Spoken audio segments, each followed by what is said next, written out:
guys. So Mary, when we left her, had just learned that she is now an orphan and she is in India with no one to take care of her. So we'll find out what her next steps are today.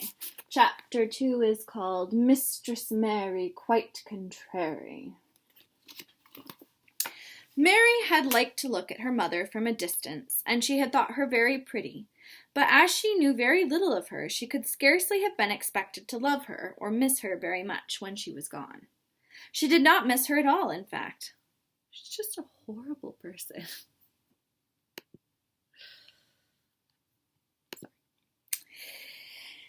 And as she was a very self-absorbed child, she had given her entire thought to herself, as she had always done.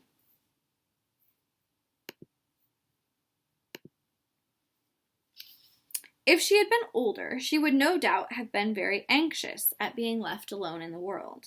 But she was very young, and as she had always been taken care of, she supposed she always would be. What she thought was that she would like to know if she was going to nice people, who would be polite to her and give her her own way, as her ayah and the other servants had always done.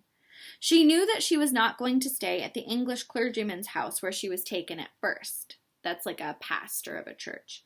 She did not want to stay. The English clergyman was poor, and he had 5 children, nearly all the same age, and they wore shabby clothes and were always fighting and snatching toys from each other.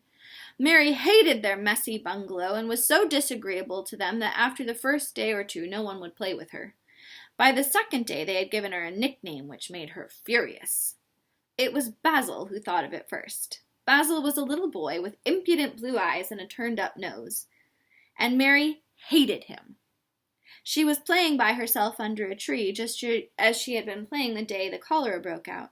She was making heaps of earth and paths for a garden, and Basil came and stood near to watch her. Presently he got rather interested, and suddenly made a suggestion. "Why don't you put a heap of stones there, and pretend it's a rockery?" he said. "There, in the middle." And he leaned over to point. "Go away!" cried Mary. "I don't want boys. Go away!" So unpleasant. For a moment Basil looked angry, and then he began to tease. He was always teasing his sisters. He danced round and round her, made faces, and sang and laughed. So this is a nursery rhyme from England, and just so you know, contrary means like grumpy, mean, unpleasant. "Mistress Mary, quite contrary, how does your garden grow? With silver bells and cockle shells and marigolds all in a row."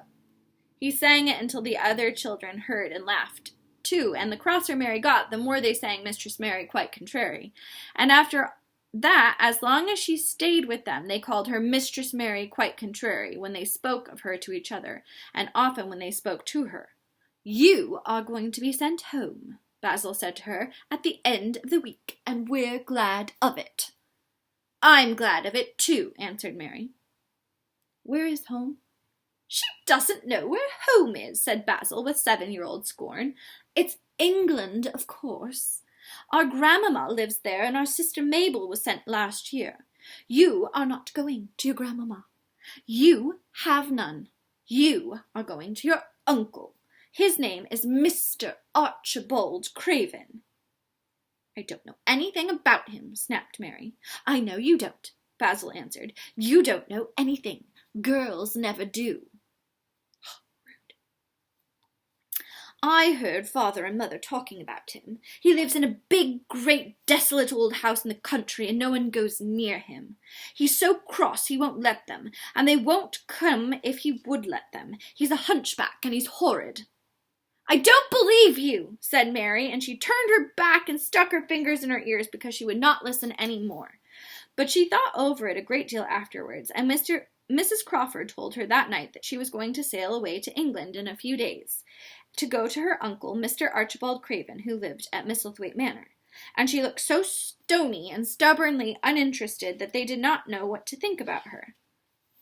They tried to be kind to her, but she only turned her face away when Mrs. Crawford attempted to kiss her, and held herself stiffly when Mr. Crawford patted her on the shoulder. "She's such a plain child," Mrs. Crawford said pityingly afterwards, "and her mother was such a pretty creature. She had a very pretty manner, too, and Mary has the most unattractive ways I ever saw in a child. The children call her Mistress Mary, quite contrary, and though it's naughty of them, one can't help understanding it. Perhaps if her mother had carried her pretty face and her pretty manners oftener into the nursery, Mary might have learned some pretty ways too. It's very sad, now the poor beautiful thing is gone, to remember that many people never even knew she had a child at all. I believe she scarcely ever looked at her, sighed Mrs. Crawford. When her ayah was dead, there was no one to give a thought to the little thing. Think of the servants running away and leaving her all alone in the deserted bungalow.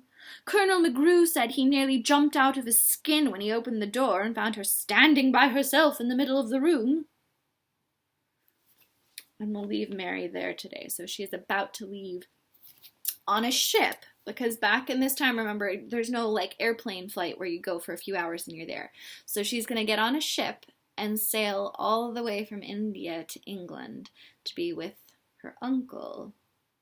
And all we know about him so far is, if we believe Basil, that he lives in a big old house in the country and that no one ever talks to him and that he's a hunchback. Doesn't sound very promising.